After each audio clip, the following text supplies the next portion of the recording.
I was so wrong.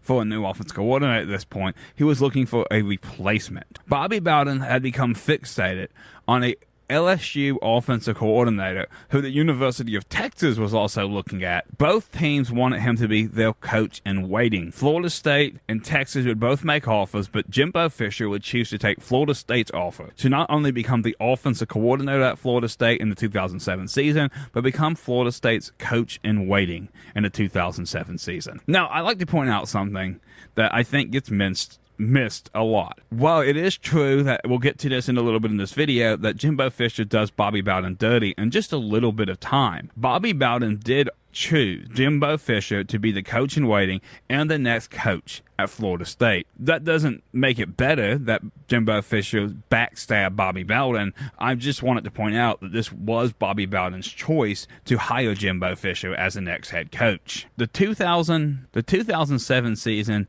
didn't start out very well, however, as the first season with Jimbo Fisher and Bobby Bowden didn't show a massive improvement immediately. Florida State would lose to Clemson 24-18. Florida State would roll off 4 consecutive wins following that, with the only notable one being a victory over Alabama. Nick Saban was at Alabama during this point, but it would still be another 2 years before Alabama would become the dominant superpower they have been for the last 20 years. Following the victory over Alabama, Florida State would add to that with a victory over NC State, and would actually get to be ranked again, right at 21, as they played Wake Forest, but the Seminoles would continue what has become a trend in recent years, losing to the Deacons 24-21. Florida State would go on to lose to Miami the following week before beating Duke. The next week, Florida State would head to Boston College to play second-ranked Boston College. Now, this game was notable for a couple reasons. One being, Boston College's quarterback was Matt Ryan, and Boston College was picked by more than a few syndications to play for and win a national championship this season, and Matt Ryan was a Heisman finalist. However, in a shocking turn of events, Florida State pulled a massive upset, beating Boston College 27-10, which pretty much ended any hope Boston College had of making it to a national championship game. Losing to a team like Florida State that was really bad in 2007 was enough to knock them out. Florida State would then lose to 11th-ranked Virginia Tech before beating Maryland and then getting absolutely decimated in Gainesville by the Gators. Now, this wasn't a surprise to anybody. Florida was well on its way to its best period in school history with Urban Myers as its head coach, and nobody really expected Florida State to be competitive. Florida State would lose to Music City Board of Kentucky to end the season. Bobby Bowden and Jimbo Fisher's first year together didn't show much improvement over the last year with Jeff Bowden. However, there were some reasons that Seminole fans had to hope. Florida State's recruiting class was showing improvement with Jimbo. No surprise there, as Jimbo is and was one of the best recruiters in college football history. Florida State also beat second-ranked Boston College, so Seminole fans had a little bit of reason to be more excited.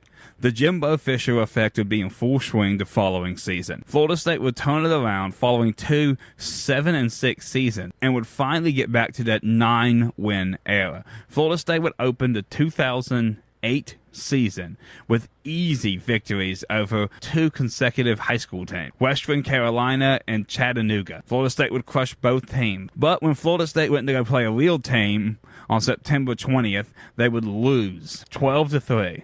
This unfortunately would become a tradition in the Jimbo Fisher era, scheduling as many super weak opponents as possible, as Florida State would beat Colorado the following week 39-21. Something that was not lost on Seminole fans already at this point in the season, only 4 games in, as Florida State had broken 39 points in 3 of those 4 games. That would continue the following week as Florida State beat Miami 41-39. They would also finally score more than 10 points against NC State, beating NC State 26-17. The Seminoles would continue their winning ways the following week, beating Virginia Tech 30-20. Florida State would ascend all the way up to 16. However, they would drop the following game versus Georgia Tech 28-13. 31. Florida State would then welcome rival Clemson into Tallahassee and beat them 41-27. The Noles would lose the following game, however, to Boston College 27-17 before beating Maryland 37-3 and then getting absolutely destroyed by the eventual national champion Florida Gators 45-15. The Noles would beat Wisconsin 42-13 in the Champs Sports Bowl. The 2008 season was notable for a few reasons. First, Florida State managed to go 9-4, which was a much better record than they had previously. The Noles also finally managed to find some more offensive success as Jimbo Fisher's offense was being very successful. At this point, Mickey Andrews was coming under extreme fire as Florida State's defense seemed to just give up points like a turnstile. Everybody just ran right by them and scored every time they wanted. The 2009 season is probably the most emotional season for Seminole fans. This was the final season of the Bobby Bowden era. A lot of people had that impression coming into the season that this was the final season of the Bobby Bowden era. There were some reasons for some frustration we'll get into at the end of just like a quick recap of this season. As we get a little bit later in this video, and the recaps are going to get shorter because most of these seasons you guys have actually seen. Florida State would open the season with a loss to Miami before beating Jacksonville State, an FCS school who we all know beat Florida State only a couple years ago, but bite me. The Seminoles would also beat BYU to roll off 2 straight wins, but would drop games to South Florida, Boston College, and Georgia Tech. This season's odd because it feels like the wins and losses are pointless at this point, as it seems like we should just spend the entire time talking about Bobby Bowden. Florida State would win 2 games over the Carolinas, North, and NC State before losing to Clemson 40-24. At this point, it was becoming obvious that Dabo Swinney might be the right guy for the Tiger. Florida State would beat Wake Forest and Maryland before absolutely being decimated again by number 1 Florida. And then Bobby Bowden's final game was against 17th ranked West Virginia in the Gator Bowl. Now, this was interesting. This was Bobby Bowden's original team, West Virginia. This was intentional. There's no doubt that there was an intentional decision to put Bobby Bowden against his original team. Here's some clips of that game. I have learned that people will forget what you said. People will forget what you did. But people will never forget how you made them feel. For more than half a century, Bobby Bowden made the college football world feel, as he would say, pretty dadgum good. The list of accomplishments: 388 victories, 2 national titles, 2 Heisman Trophy winners, and so much more, speaks volumes to his success as a coach, but falls far short in taking full measure of the man. Coach, teacher, philosopher. He realized that every player was somebody else's son and treated them accordingly. The wins pale in comparison to the lives he has touched and influenced. However, his most tangible legacy remains as the architect of the Florida State football dynasty. But as with all dynasties, the time comes when they are great no longer. And for the Seminole Warrior, the time to say goodbye has finally arrived. In the circle of life that is college football, Coach Bowden will bow out against West Virginia, the team he coached to prominence before embarking for Tallahassee. The Mountaineers are respectful of the Bowden legacy, but they're attempting to secure only the 8th 10-win season in team history. For Bobby Bowden, a coach first and foremost, sentiment can wait. Victory is paramount in his final performance as the head coach of the Florida State Seminoles. And as the sun sets on his remarkable career, he knows how lucky he has been to have been part of something that makes saying goodbye so very hard to do. In this football game. Could be the final play to see if the sack is made. There is a fumble. The clock shows 7, 6, 5, 4. Bobby Bowden has just won his 389th game. And that concludes the 2010 College of the Gator Bowl. The final score, the Florida State Seminoles 33, the West Virginia Mountaineers 21.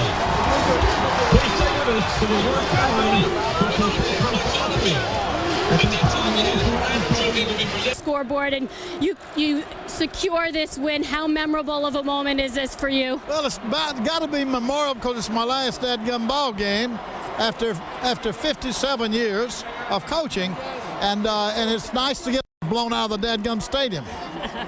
And what will you remember most about coaching at Florida State? What will you miss? Well, you'll miss the players. You know, just like today when I got to the stadium, they had a lot of the former players out there. That's the closest I came to breaking down, but thank goodness I ain't broke down yet.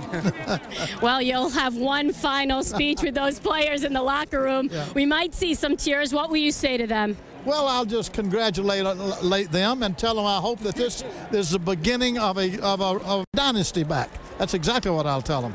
Thank you so much. Thank you. Thank you, Tracy. Well, it's going to be quite memorable. We're going to have the trophy presentation to Bobby Bowden and the Florida State Seminoles.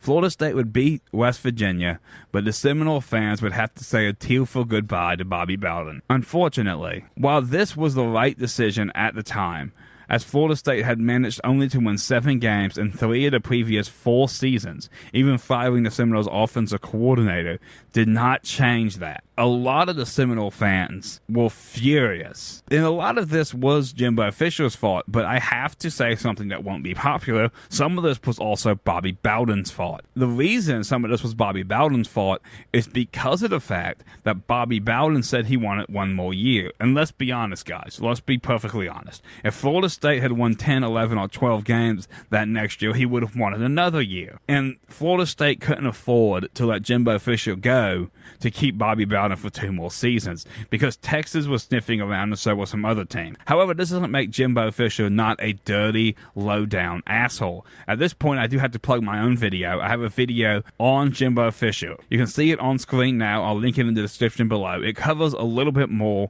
of the Jimbo Fisher rise and fall at Florida State. Jimbo Fisher would go up to the office and essentially demand to be the head coach now. Jimbo didn't want to wait another week. Now, I'm not going to break down as many game-by-games during the Jimbo Fisher era, and I'm also not going to break down as many, probably any game-by-games during the Mike Norvell era. But Jimbo Fisher would show immediate turnaround in the first season without Bobby Bowden. Florida State would return to the rank of ranked teams, finishing the season with a rank of 17 and 16, respectively, in the 2 polls, and would win 10 games. Notable games during this season came with a loss to Oklahoma, a bad loss to Oklahoma, 47-7. But Florida State would also have a victory over 13th ranked Miami, 45-17. And the Seminoles would lose the ACC championship game to Virginia Tech, 33-44. Now, this might not seem like a great thing, but going to the ACC championship game, Jimbo's first year after 5 years of mediocrity,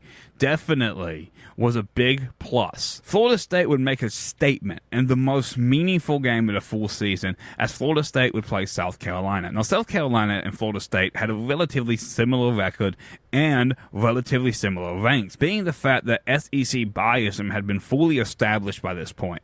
The idea was the SEC team would beat, victimize, and conquer the Seminoles. But instead, Florida State would absolutely show that they could hold their own against Steve Spurrier's South Carolina Gamecocks as the Noles beat South Carolina 26-17. This was the most meaningful game of that year, and it sort of started to make it clear to the nation that Florida State might be showing signs of coming back under Coach Jimbo Fisher. The 2011 season was basically a vertical move for the Seminoles.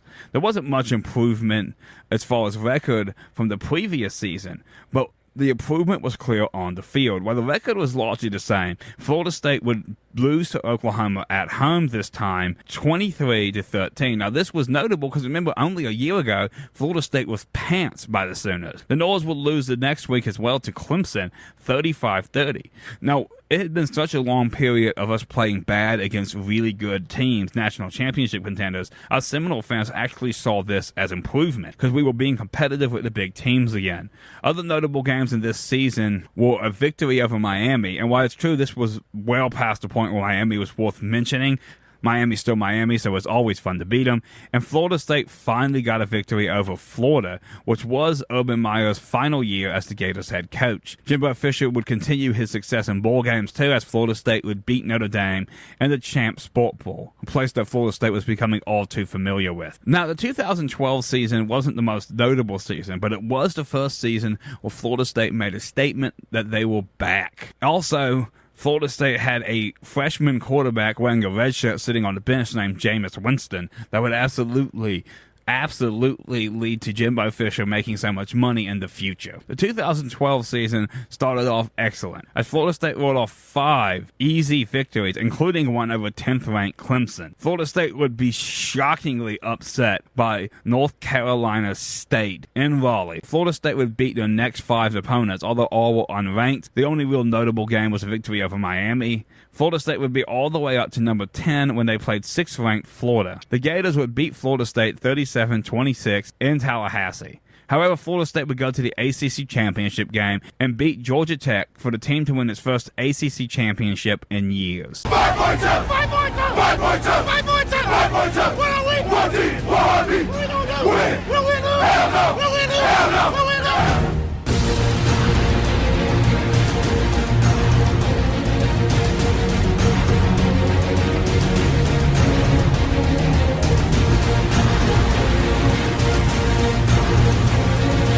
He'll run the quarterback keeper. He options to the right side. Devontae Freeman scores an easy touchdown FSU.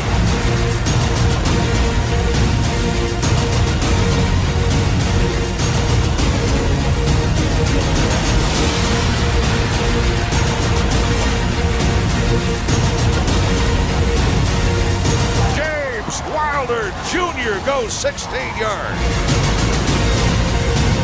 From the 1-yard line. Handoff, running right, Wilder, he's got a Florida State touchdown.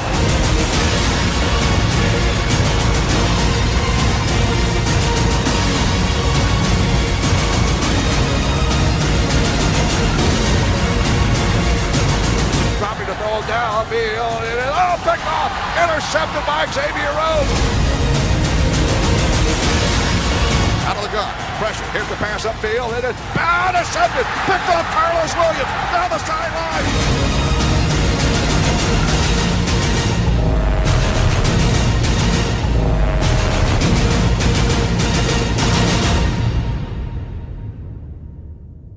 Florida State would also go win a bowl game against North Illinois. This was really one of the earlier parts of the eras of putting Group of 5 teams in bowl games, which has still really been relatively unsuccessful, if we're honest with each other. So the 2012 season was an absolute turnaround for the Seminoles. 2013. Now, there's not a lot I can say about 2013 for Seminole fans, because every Seminole fan already knows everything there is to know about 2013. Florida State would win every single game in the 2013 season. Florida State started the season at 11, but the moment I knew, and I think the world knew, this team was going to win a national championship was when Florida State went to play 3rd-ranked Clemson. Clemson had beaten Georgia to open the season and was a lot of people's pick to win the national championship that year.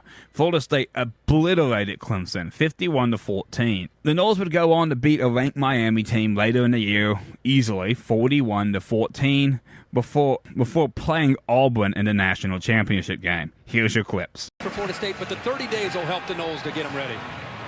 There's Bobby Bowden. He's the honorary captain of the Florida State Seminoles tonight.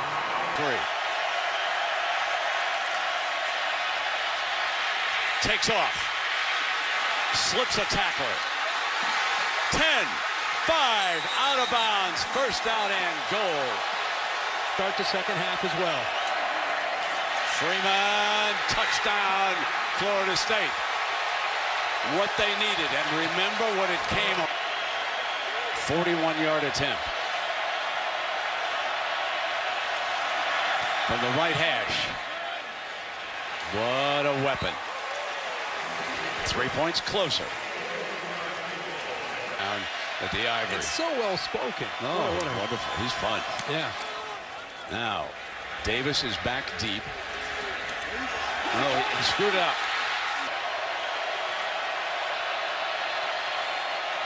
Second down and 10. high, but Benjamin's there. First in. Freeman is there on first down. Winston going to put it up. Lays it off to Abram. Running for the end zone. Touchdown, Florida State. They are 2 points away from a tie. Conduct, number 8 on the offense. 15 yards on the try. Wow. So that is Freeman. And that's huge, Brent, because the way the scoring has been going, I'm sure Jimbo Fisher's thinking about going for 2 to tie this football game up. You're talking about moving it now 15 yards back on the try. Now you really wonder, you're at the 18-yard line. I mean, you seriously considering going for 2 from the 18-yard line to try to tie this game?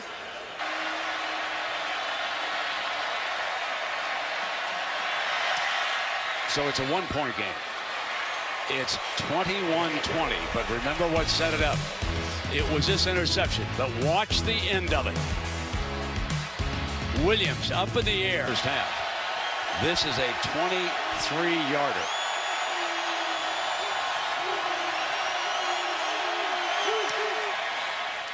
Through.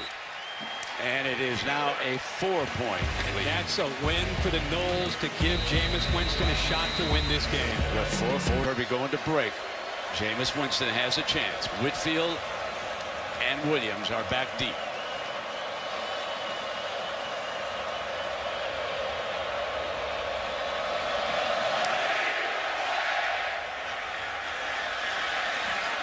Whitfield's coming out. Great return man. 30, 40, daylight. Green ahead. Got it. Headed for the end zone. Touchdown, Florida State. A 100-yard return.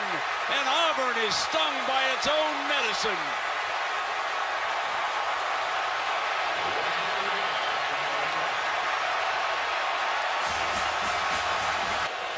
And it's a 2nd and 16 after the 6-yard loss. Mason steps outside right, breaks the daylight. Still going. End zone. Touchdown, Auburn. Not quite yet out of miracles. First down to get out of bounds to stop this clock. You get about 7 seconds after a first down before it's reset. And Green breaks free. 50, 45. One man with an angle. Got him out of bounds at the 20-yard line. This call.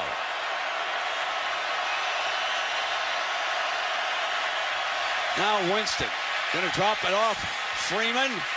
And he is down to the 17-yard. It's Mincy, who's at 5'10". Mincy backs off a little bit. Vince doesn't look there. Still coming underneath. And the tackle made at the 12-yard.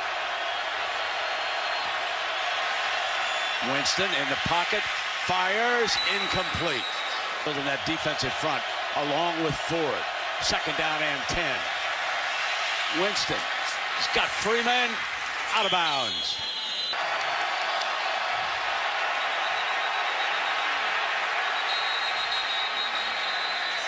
So that was stopped. Offense, 5-yard penalty, still 3rd down. Incomplete. And penalty flags are thrown as Chris Davis with coverage in the end zone, and the flags come immediately. Pass interference, defense number 11. The foul occurred in the end zone. By rule, the ball be placed at the 2-yard line. Automatic first down. Brent, these defense. Winston up under center. No. Throw it. End zone. Jump ball. Touchdown. You know who he went for. Number 1. The 2013-2014 season was unusual. What surprised me is this season didn't re-endear Seminole fans to Jimbo Fisher. I suspected following a national championship, a perfect season, and the amount of dominance Florida State killed most of the teams we played, that Florida State fans would become very fond of Jimbo. But it didn't happen. Most Seminole fans still hated the guy just as much as they hated him after he first Bobby Bowden out. He had never been forgiven. It also also didn't help around this time that there were some complaints about Jimbo's personality. It was said that Jimbo Fisher was hard to work with, and unfortunately this would continue to become a massive issue as Jimbo Fisher was unable to convince Jeremy Pruitt to stay. Now I got to do some pushback on this. I've got a lot of people commenting that it wasn't Jimbo's fault, that they didn't want to pay them. That was Jimbo's story, but it wasn't the truth. Pruitt was upfront after becoming the head coach of Tennessee in several interviews, mentioning he just found Jimbo Fisher hard to work with. He was an insane micromanager who refused to leave Pruitt alone and let him call his defense. I believe that Jimbo Fisher intentionally installed people like Charles Kelly to become his defensive coordinator because of the fact that he was easy to push around. If you don't think Jimbo does that, just look at what he's done at A&M. More or less the same thing. Jimbo is an insane control freak. I think all coaches are. But a lot of them can delegate. The 2014 season was a complete trash can fire and everything but wins. Florida State struggled against everybody, literally everybody they played pretty much. It started with a 6-point win over Oklahoma State before an overtime victory over Clemson. They let Notre Dame go up at least 20-0. They allowed Louisville to be up 21-0 before Florida State eventually won that game 42-31.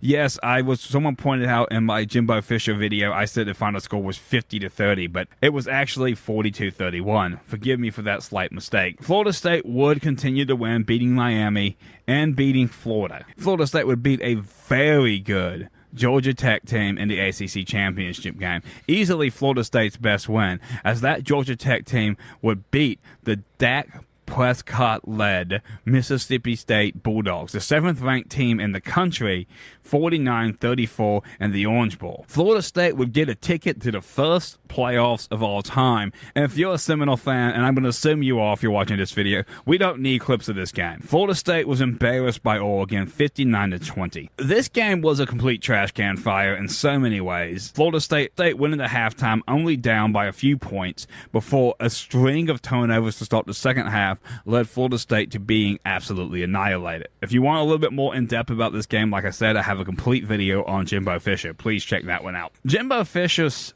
time at Florida State wasn't quite over yet, however. This was a great year.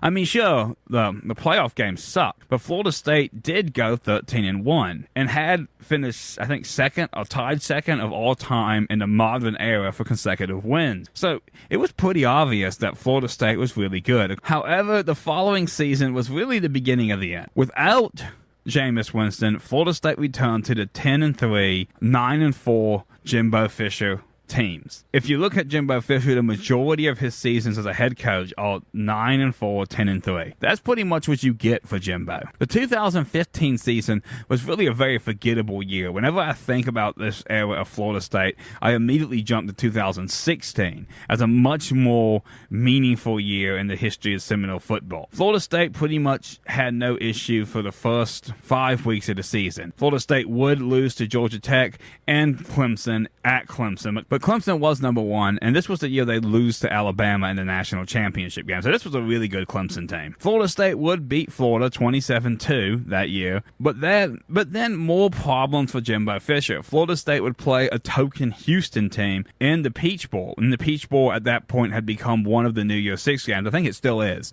but it didn't used to be, but they made it a New Year's Six game when they created the playoffs. Florida State was embarrassed in that New Year's Six game because they lost 38-24. Another show that Jimbo Fisher just didn't have what it took to motivate his team. That was what was going around at this time. Jimbo Fisher couldn't motivate his team.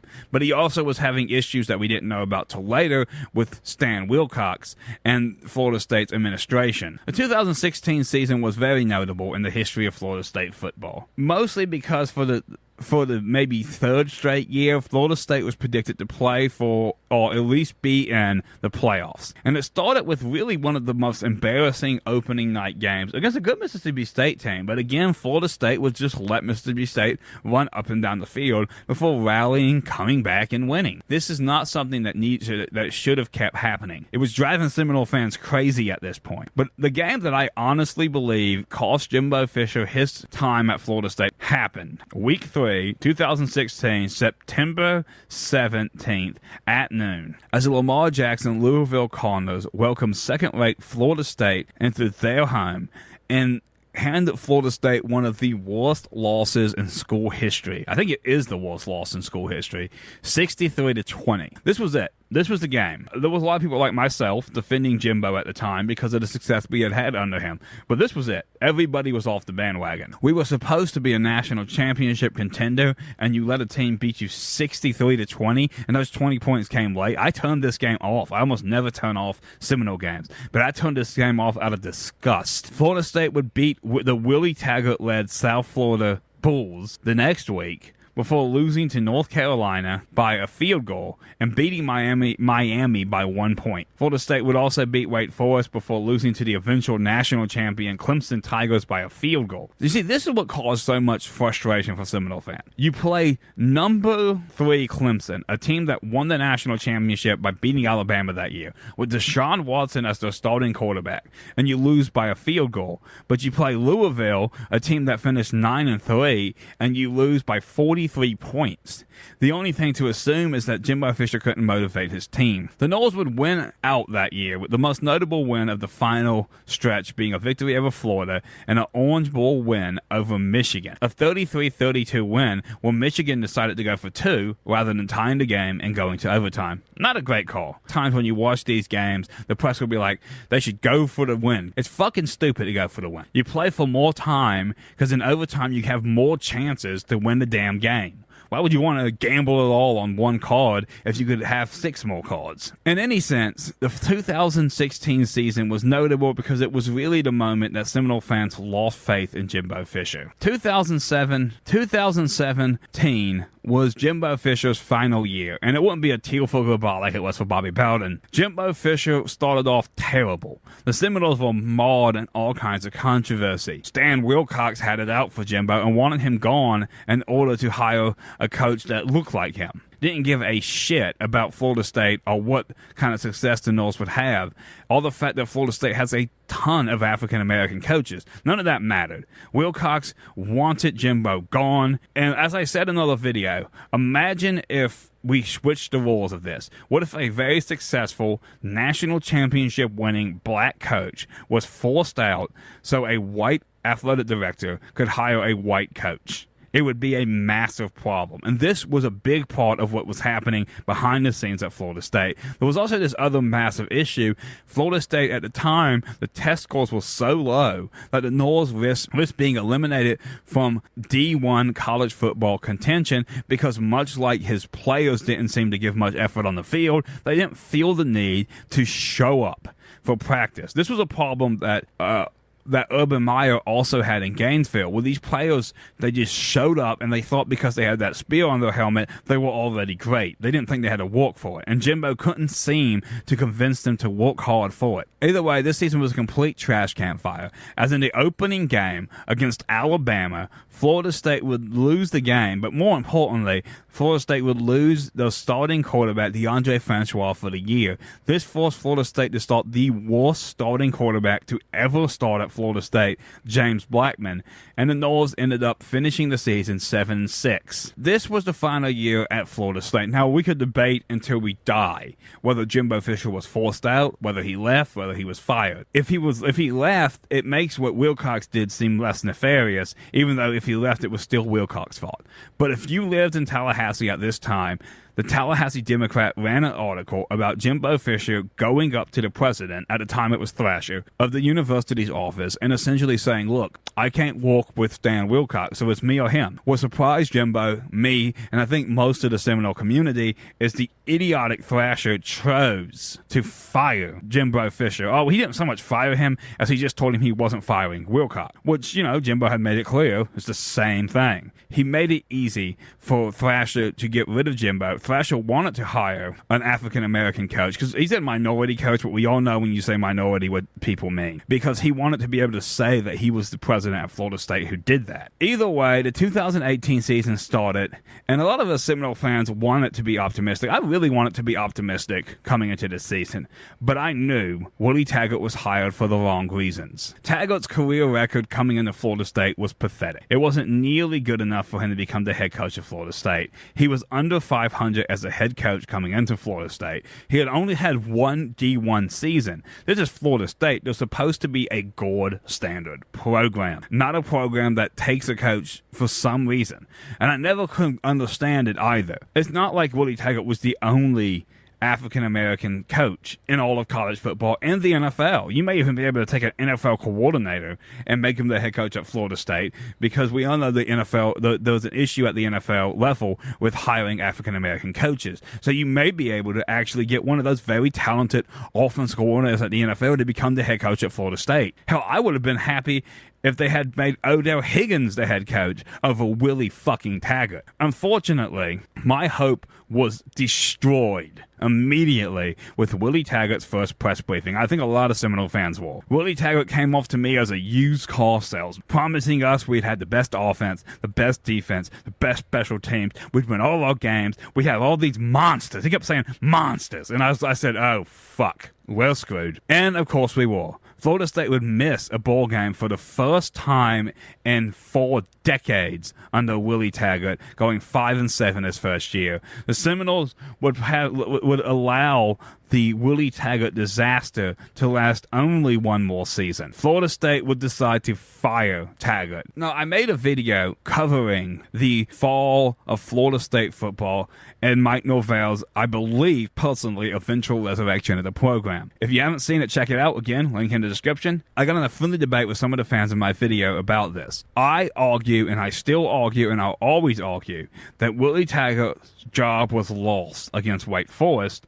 Everybody seems to think he was lost against Miami. I believe he was fired after the Miami game, if memory serves, but it was Wake Forest that cost him the job. He might not have been fired immediately after landing after the Wake Forest game, but it was the one that put him on the hot seat. So if you don't know, Willie Taggart would drop a game on October 12th to Clemson 45-14, which infuriated Seminole fans, and then he would head to an unranked Wake Forest in the rain and lose. Now, there were a few reasons that I believe this is the game that cost Taggart his job. The first being Florida State shouldn't lose to Wake Forest the way we have been. I know we still are losing to Wake Forest, so we'll worry about that later. Anyway, Florida State played Wake Forest in the driving rain with a kicker who had never made a field goal longer than 40 yards.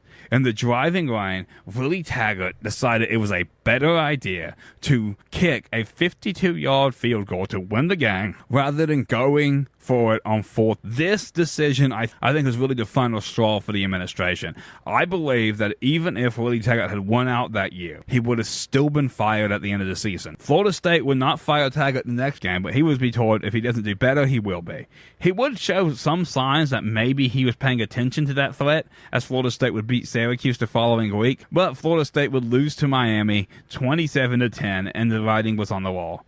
Willie Taggart was fired at the end of this season. I'd like to get on my soapbox here for just 1 second. Please bear with me. These kind of diversity hires do not help anyone. By hiring Willie Taggart the way he was hired, all it does is allow people who don't like black coaches to have ammunition to throw at people, to say, look at Taggart at Florida State. This hire damaged the prestige of Florida State, damaged the prestige of the fan base, and hurt African-American coaches in the future, as Taggart can be used as a cautionary tale on why you shouldn't hire African-American coaches. In any case, Willie Taggart's year and a half at Florida State did an incredible amount of damage, the kind of damage that no one should be able to do in a year and a half. Fortunately, Florida State woke up quickly, and in spite of pushback from the press, they did not keep Willie Taggart or make the idiotically bad decision of hiring Deion Sanders. Deion Sanders is in the same position Willie Taggart was. He is an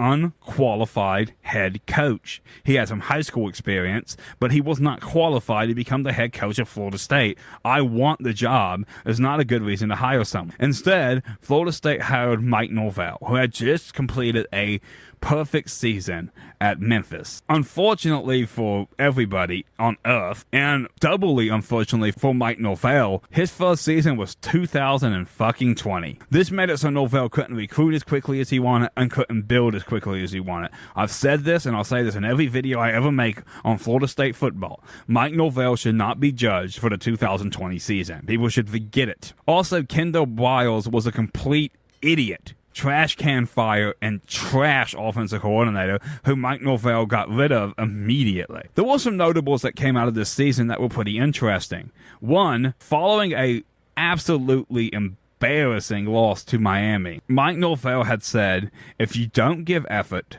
you don't stay on this team. Now, it might seem like a veiled threat, but following losses to Notre Dame and bad performances against teams like Louisville and Pittsburgh, Mike Norvell cut so many players off Florida State's team, the Noles were not able to field a team to finish the season. Of course, Clemson and Gator fans will claim that Florida State was just dunking them, but if you were following the team closely at this time, Mike Norvell cut like 23 players, at memory serves, off the roster because he had to get rid of that cancer. You see, the problem with having a bunch of lazy people or lazy players on your team is people inevitably emulate it. And unfortunately, that was what was happening for Mike Norvell in Florida State. The 2021 season, then, in my opinion, was Mike Norvell's first season.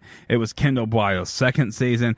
And Florida State, we really hoped the Seminoles would be something else. However, us Seminole fans went from elation to hatred almost immediately as Florida State lost to Notre Dame. And it was weird being a Seminole fan and actually celebrating a loss. And it turned out to be a bad move, as even Norvell would admit that the team got kind of lazy because they didn't expect to be praised for a loss. But a lot of Seminole fans decided they wanted Norvell fired just 1 week later, when Jacksonville State became the first FCS team in Florida State history to beat the Seminoles on a last-minute Hail Mary touchdown.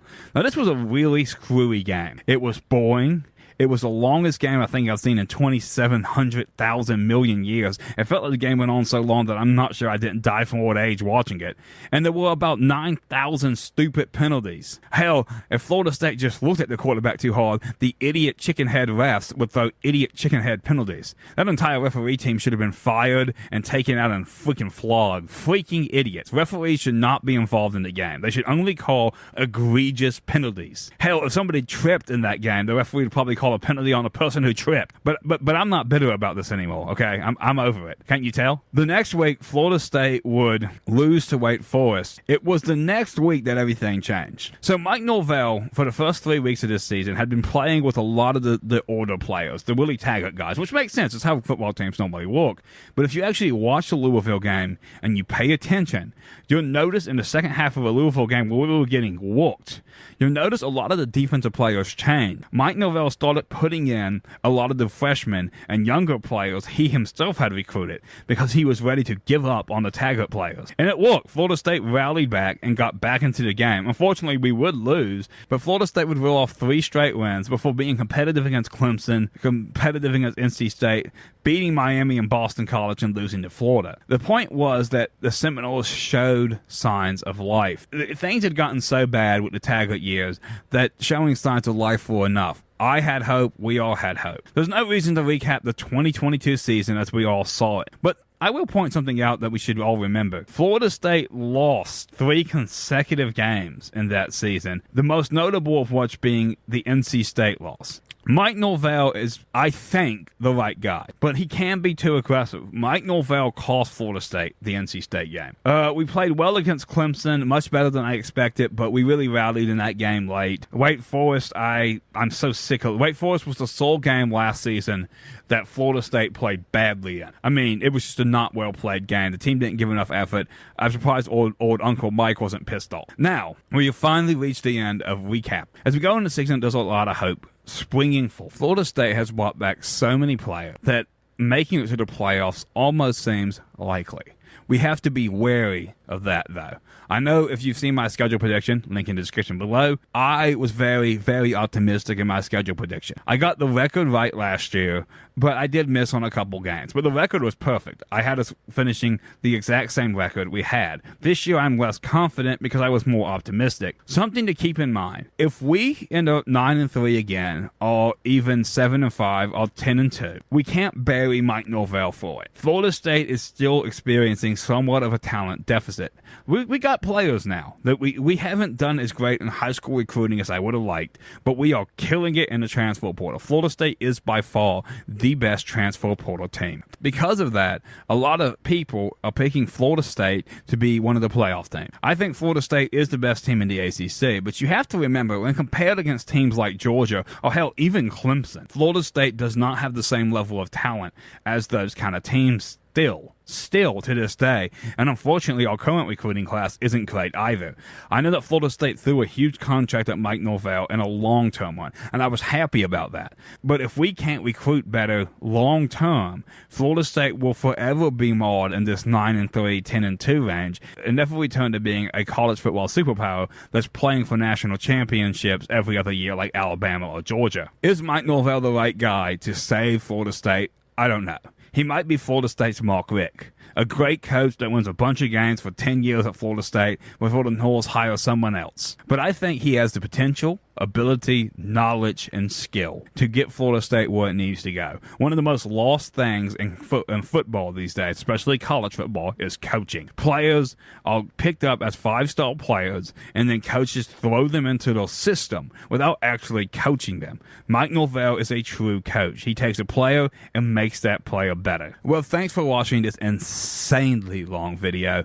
I'm going to take and put all these retrospective videos together eventually and probably redo some of the stuff in the very first video because I felt like it wasn't quite as exciting. I'm not going to redo any of the audio, but I'm going to change some of the clips probably. That will be a while from now. I hope you guys enjoy it. If you haven't already, consider subscribing, especially if you made it to the end of this video. I'd appreciate that. Thank you for your concern, and thank you for watching. Come on back next time. We're going to have more videos on Florida State. And thanks for watching, and I'll see you guys next time.